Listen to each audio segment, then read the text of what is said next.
যে আওয়ামী লীগ ধ্বংস করে দিয়ে গেছে, কিন্তু মানুষ তো তার বাস্তব জীবনে যেটি বলছে যে আমরা তো আওয়ামী লীগের সময় এই লোডশেডিং পাইনি, আমরা তো বিদ্যুৎ যেতে দেখিনি, মানে আওয়ামী লীগের সময় তো আমরা বিদ্যুৎ পেয়েছি, তাহলে এখন পাচ্ছি না। আপনারা বলেছেন যে আওয়ামী লীগ ধ্বংস করে দিয়ে গেছে, মানে ঠিক আছে হয়তো লোন করে গেছে বা সেখানে নানা রকম দুর্নীতি আছে, কিন্তু মানুষ তার হাজার ডলার লোন করে গেছে, সেভাবে ফিল করেনি, এখন যেভাবে ফিল করছে। ফলে আপনি আওয়ামী লীগের দোষ দিয়ে বা আওয়ামী লীগকে দায়ী করে কতটা মানে কতদূর পর্যন্ত আপনি কতদিন পর্যন্ত চলতে পারবেন এই প্রশ্নটা শুনেন। বিএনপি যখন শাসন আমলে সরকার থেকে বিদায় নেয় তখন মাথা পিছু ঋণ ছিল আপনার 16,000 টাকা, আর আওয়ামী লীগ যখন বিদায় নেয় তখন মাথা পিছু ঋণ করে গেছে 1,79,000 টাকা। এখন আমি যদি আপনাকে বলি যে শিশুটা সন্তান জন্ম নিল, সে জন্ম নিয়ে এই 1,79,000 টাকা ঋণ নিয়ে সে তার যাত্রা শুরু হলো। তো এখানে এই টাকা আর ঋণ জনগণের, এটা তো জনগণের টাকা। লুটপাট করে হাজার হাজার কোটি টাকা লুটপাট করে তারা আপনার এই বিদ্যুতের ইয়ে করছে। এখানে আপনার যে স্বামী আমাদের মতো দেশগুলো বা ঋণ নেওয়া এক ধরনের সক্ষমতা বলা হয় অর্থনীতি। যে সমস্ত দেশ ঋণ নিতে পারে, ঋণকে ব্যবহার করে উন্নয়ন করতে পারে, সেই সমস্ত দেশের জন্য ঋণ আশীর্বাদ। এবং অনেকেই ঋণ নিয়ে, আমেরিকারও ঋণ আছে, জাপানেরও কিন্তু প্রচুর ঋণ আছে। সেটি আমি আপনার সাথে একমত, কিন্তু দুর্নীতি, ঋণ নিয়ে যখন দুর্নীতি করবেন মানে আপনার খারাপ, সেটাও তো না রহিম ভাই। ঋণ নিয়ে যখন দুর্নীতি করবেন, করাপশন করবেন, তখন খারাপ। যেমন আমি আপনাকে বলি, পদ্মা সেতু যে ব্রিজটা হলো, এটা আপনার 9.15 কিলোমিটার পদ্মা সেতু। প্রতিবেশী রাষ্ট্র ভারতে যে আপনার এই যে ভারত দেশের যে সেতুটা, আপনার সেই সেতু আপনার বাংলাদেশের হলো আপনার 9.3 আর 6.4, 9.15 হলো বাংলাদেশের পদ্মা সেতু, আর ওইটা হচ্ছে আপনার 6.14। তাদের টাকা লাগছে 12,000 কোটি টাকা, আর বাংলাদেশে লাগছে 33,000-এর উপরে, 33,000 কোটি টাকার উপরে। এখন দেখছিলাম, আমি একটা নিউজ দেখছিলাম যে বাংলাদেশের যে মানে মেট্রো রেল প্রকল্প যেটা কাজ হচ্ছে, এখানে ব্যয় নাকি আরো 1,500 কোটি টাকা বাড়াতে হবে বলা হচ্ছে, যে এটার ব্যয় বাড়বে, প্রকল্প প্রায় 1,500 কোটি টাকা। মানে আওয়ামী লীগ যে বাজেট করেছিল তার চেয়ে 1,500 কোটি টাকা বাড়ানোর প্রস্তাব করা হয়েছে। তাহলে মানে প্রশ্নটি কোথায়, কেন তাহলে যদি কম টাকায় প্রকল্পগুলো বাস্তবায়ন করা যায়, তাহলে এই সরকারে এসে কেন 1,500 কোটি টাকা মেট্রো প্রকল্প মানে MRT 1-এ বাড়তেছে? সে প্রশ্নটার উত্তর কি হবে? না, এখন আপনি যেটা বলতেছেন, যেটা বাড়ানোর যে উদ্যোগটা, আওয়ামী লীগ তো ওগুলো জাস্ট কাগজ কলমে তারা আপনার এগুলো করে টাকা পয়সা লুটপাট করে গেছে, এবং এটা বাস্তবায়ন তারা কাজ করে নাই। আপনার পদ্মা সেতুর যে কাজগুলো আওয়ামী লীগ হাতে নিয়েছিল, তারা তো সেই কাজগুলো তারা সেভাবে করে নাই, সেগুলো তো এখন বিএনপি কি করতে হচ্ছে। জি জি, ধন্যবাদ। আসবো আপনার কাছে আসবো।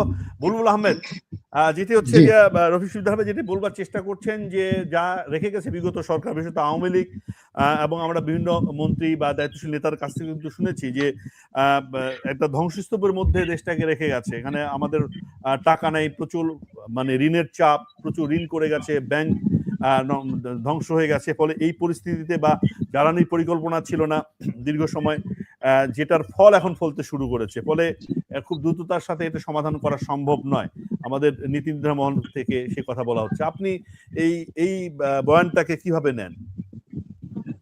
ধন্যবাদ। আপনারা নিশ্চয়ই একটি প্রবাদ প্রবচনের কথা শুনেছেন, যে নাচতে না জানলে উঠান বাঁকা, এই তো। এখন বিগত সরকার মানে হচ্ছে অন্তর্বর্তীকালীন সরকার, তাই তো? না, বিগত এবং আওয়ামী লীগের কথা বলা হচ্ছে, বিশেষত আওয়ামী লীগ সরকার কি করে রেখে গেছে না রেখে গেছে এটা তো বিএনপি সরকার আগে থেকে জানতো, এবং বিএনপি সরকারের আগে কিন্তু আরো একটি সরকারে দেশ চালিয়েছে। তারা তো কথায় কথায় বলেনি যে আওয়ামী লীগ এটা করে গেছে, আমি এই জন্য এটা দিতে পারবো না, তারা এটা ফেলে রেখে গেছে, আমি এটা সরাতে পারবো না, এরকম কিছু বলেছে আমরা শুনিনি। কিন্তু এখন এই সরকারের ইমিডিয়েট আগের সরকার কিন্তু হচ্ছে অন্তর্বর্তীকালীন সরকার। এই সরকার যদি কারোর সাথে কম্পেয়ার করে, তাহলে বিগত অনির্বাচিত সরকারের সাথে তারা কম্পেয়ার করতে পারে, কিন্তু তারা নিজেরাই বলেছে অনির্বাচিত সরকারের সময় যে নির্বাচিত সরকার আসলে এই সমস্যাগুলোর সমাধান হবে। যখন বিভিন্ন উপজেলা জেলায় বিএনপির সন্ত্রাসীরা চাঁদাবাজি করেছে, সন্ত্রাস করেছে, তখন বিএনপির পক্ষ থেকে বলা হয়েছে সরকার কেন এটা নিয়ন্ত্রণ করতে পারছে না, এর ব্যর্থতা সরকারের। এবং পাশাপাশি তারা কিন্তু দলীয় ভাবেও কিছু ব্যবস্থা নিয়েছে। এখন যদি এসে তারা বলে যে এর জন্য দায়ী হচ্ছে আওয়ামী লীগ, সেটা কিন্তু কোনোভাবেই গ্রহণযোগ্য হবে না। আওয়ামী লীগ কি অবস্থায় দেশকে রেখে গেছে এটা কিন্তু বিএনপি জানতো। জানার পরে তারা যখন মানুষকে প্রতিশ্রুতি দিয়েছে, তারা যখন নিজেদের প্ল্যান ঘোষণা করেছে, সেই প্ল্যানের কিন্তু কোনো একটা অংশে এরকম কোনো কথা ছিল না যে আওয়ামী লীগ সরকার আইন শৃঙ্খলা পরিস্থিতিকে এই অবস্থায় রেখে গেছে, যেটা রিকভারি করতে লাগবে আমাদের 1.5 বছর, তার পরবর্তী 6 মাসে আমরা এখানে এই উন্নয়ন করব। আওয়ামী লীগ সরকার ভঙ্গুর, পুলিশ মধ্যে অস্থিরতা ছিল, প্রশাসন ভঙ্গুর হয়ে গেছে, ফলে আইন শৃঙ্খলা পরিস্থিতি ফিরিয়ে আনা একটা বড় চ্যালেঞ্জ, যেটা তত্ত্বাবধায়ক সরকার আমলে বিএনপি তাদের যে নির্বাচনী ইশতেহার আপনারা লক্ষ্য করুন, কিংবা তাদের নির্বাচনের পূর্বে যে প্রতিশ্রুতি, তারা কিন্তু কখনোই বলেনি যে এই কারণে আমরা এটা এইভাবে পারবো না। কারণ আপনি যদি, সহজ কথা, আজকে যদি বিয়ে করেন, আপনাকে বিয়ের পর দিন থেকে তার ভরণ পোষণের দায়িত্ব নিতে হবে।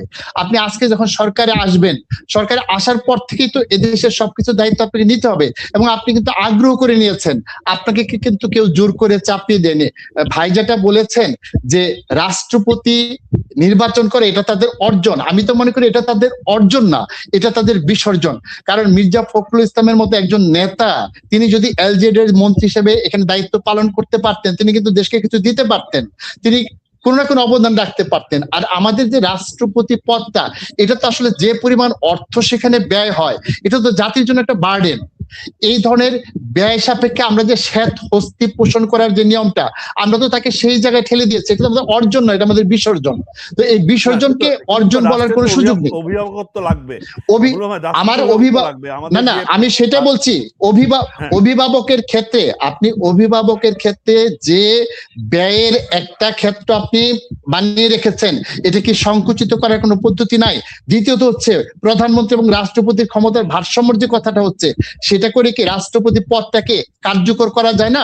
তার পিছনে আমরা যে টাকা খরচ করবো, রাষ্ট্রের যে ট্যাক্সের টাকা খরচ হবে, সেটার আউটপুটটাকে ফিরিয়ে নিয়ে আসা যায় না? আমরা সিস্টেমটা পরিবর্তন করতে পারি না? সেটা না করার আগে কিভাবে আমরা বলছি যে এটা আমাদের অর্জন, বরং এটা তো আমাদের বিসর্জন? আমি সেই কথাটা বলছি। এই দিক থেকে আমরা যদি সততার সাথে আমাদের ব্যর্থতা স্বীকার না করি, আমাদের অক্ষমতা স্বীকার না করি, ত্রুটি স্বীকার না করি, তাহলে আমাদের পরিণতি কি হবে এটা তো অতীত থেকে আমরা দেখতে পাচ্ছি। আমাদের তো এই সরকারের কাছে যে খুব আহামরি প্রত্যাশা আসছে, বিষয়টা সেরকম নয়, বরং আমাদের প্রত্যাশা আসছে অনেক বেশি প্রতিশ্রুতি তারা দিয়েছেন, এবং প্রতিশ্রুতি দেওয়ার পর কিন্তু আমরা ধরেই নিয়েছি তারা এটা পারবেন না। কিন্তু এখন যদি তারা মিথ্যাচার করেন, তারা ব্যর্থ হওয়ার পরও যদি নিজেদেরকে সফল বলে দাবি করেন, এটা তো অত্যন্ত দুঃখজনক। এটি কিন্তু দিন শেষে সরকারের জন্য খারাপ হবে।